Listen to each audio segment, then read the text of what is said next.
I want to discuss the case itself and the sentencing, so let's bring in John Day, criminal defense attorney and former prosecutor. John, thank you so much, as always, for taking the time to join us and discuss all of this. Thanks for having me, Josh. All right, so first off, the big question, what do you make of that sentence overall? Because we're talking the defense saying he should get 14 months and prosecutors saying 11 years. They landed there 50 months. Yeah, it's not an insignificant sentence, and it seems to be pretty consistent with Mann Act violation sentencing around the country. I think a lot of people were wondering if he would be getting a stiffer sentence given the facts that came out in the trial. Of course, the judge, essentially, based on recent directives from the federal courts, the judge is not supposed to take into account conduct and actions that Diddy was not convicted of. Remember, the jury acquitted him on the most serious charges. So he'll do about 3 years because he's going to get credit for time served. It's not insignificant, but I think a lot of people were thinking he would be getting a stiffer sentence given what we saw at that trial. One thing I wanted to ask you about, you just touched on it, but I want to go a little bit more in depth, is not using the charges that he was acquitted of in connection with all of this, with the sentencing. So does that appear that it did factor in, even though it sounds as though it was not supposed to? Well, Diddy's lawyers are claiming that the judge used the word coercion when he was handing down his sentence, and the lawyers are claiming this could be the basis for an appeal because their position may be that the judge unconstitutionally considered the other conduct, the acquitted conduct. Of course, that remains to be seen whether they will actually file that appeal, and of course whether it would be successful or not. But again, the whole world watched that trial. The whole world saw. Again, Diddy wasn't charged with the domestic violence, but the world saw the video of Diddy and the hotel hallway and the violence, the physical violence. And so, you know, when you're watching this, when you're awaiting a sentencing like this, when you're waiting to see what the judge is going to do, because this was such a worldwide public media event, so many people saw what was taking place. And of course, the acquittals were surprising to some people. But if you were following it closely, you saw that the government had a hard time with those most serious charges. And so it seems like the judge across the board, consistent with what Mann Act violation time would be, 4.5, 5 years. Now, Diddy's presentation was pretty polished, and obviously it was put together by his high-priced legal team. And whether that played into a slight reduction in what the judge did, that remains to be seen. But the judges are always going to be wondering how remorseful and how genuine is the remorse of this defendant. Are they just saying things? Have they just had sort of a jailhouse conversion because they're afraid of a tough sentence? The judge seemed to take some of that into consideration.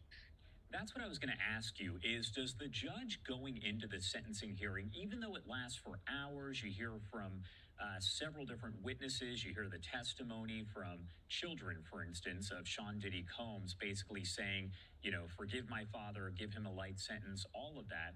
Does the judge already go into the hearing, though, knowing what he is going to do? In my experience, yes. I've never been a judge, but my friends who are judges and my experience in front of judges indicates the judges have a pretty good idea going into that hearing what they're going to do. They've done their research. They know what they saw. They know the facts of the trial. And sometimes when a defendant makes a statement to a court, that can actually hurt them, because if they don't seem genuinely remorseful, if they don't seem as if they learned something from this experience, judges can use that against them and make a sentence a little more stiff than they were going to issue. On the other hand, sometimes a sentencing presentation can have an effect on softening a sentence, providing more leniency. And in this case, we know that Diddy's lawyers, I mean, that probably was a $75,000, $80,000 project for his legal team to put together the sentencing. You had his family members, you had letters from supporters, and you had a statement from Diddy himself that the judge was evaluating as he was making it. The judge was asking himself, is this defendant really remorseful? Are these things just lines that he learned that his lawyers wrote for him? And in this case, it seems like the judge believed Diddy was genuinely remorseful, because he came off of the sentence a bit. I think he went into it thinking he was going to do a 5 to 7 year sentence, wind up with about 5 years, a little less than that, and he'll do 3 given that he'll get credit for time served. So a defendant can hurt themselves when they make a statement at sentencing, but they can also help themselves. And I do want to pop this up on your screen, because you were talking about some of the defense, what Diddy's attorneys had to say, what Diddy had to say, all of that. And one thing that was interesting was this 11 and a half minute video that was put together to be presented to the judge there in the court. And it shows a lot of video here that appear to be from a while back because you can see his kids very young, but it's supposed to kind of show, I guess, that, he's a good father and kind of portray him in a good light. So what is the purpose of doing something like this? And is it common to have an 11-minute video presented during a sentencing hearing? Well, a couple of things, Josh. First of all, the majority of defendants in federal court do not have the resources to put together anything even close to this. So, of course, a judge is looking at this and saying this was something that he was able to do, that Diddy was able to do because he has the money and the resources. Secondly, what is the audience for this? Maybe it's the judge, but maybe it's also the start of Diddy's attempt at a comeback. I mean, he'll do his time, but then does he have a second act of his career after this conviction and after this prison time? So maybe there are two audiences here. Whether this affected the judge, who knows? It was very slick. Again, it's rare that you're going to see a defendant in federal court having the ability to do something like this. And whether it actually had an effect on the judge, we don't know. But it certainly was aimed also, I think, at the public. And it was aimed at the idea that Diddy will have a second act when he does come out of prison. What did it show when you hear an allegation, so to speak, that was thrown out there that Diddy had already planned public speaking events for next week, showing that, I guess, he assumed that he was going to walk free and be released? What does that say to you when you have someone who is planning speaking events just days after their sentencing?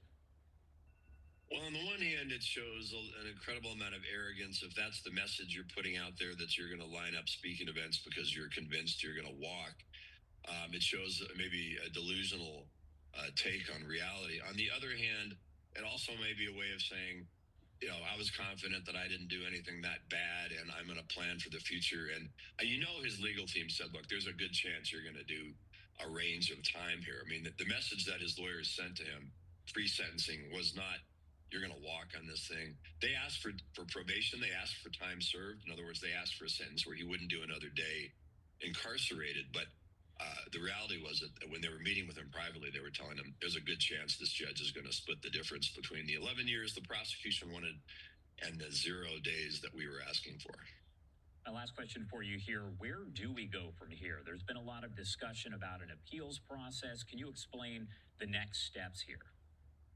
Right. Well, Diddy's legal team has said they're going to appeal the conviction. They said they're going to appeal the sentence.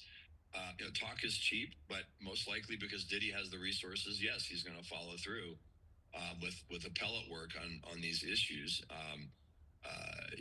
Most federal criminal defendants don't have the resources for the private counsel, but there's a spectacularly good federal public defender system for people who don't have Diddy's millions and millions of dollars. But in this case, Diddy's lawyers have said they're confident that they will be successful. Of course, that remains to be seen in the final analysis.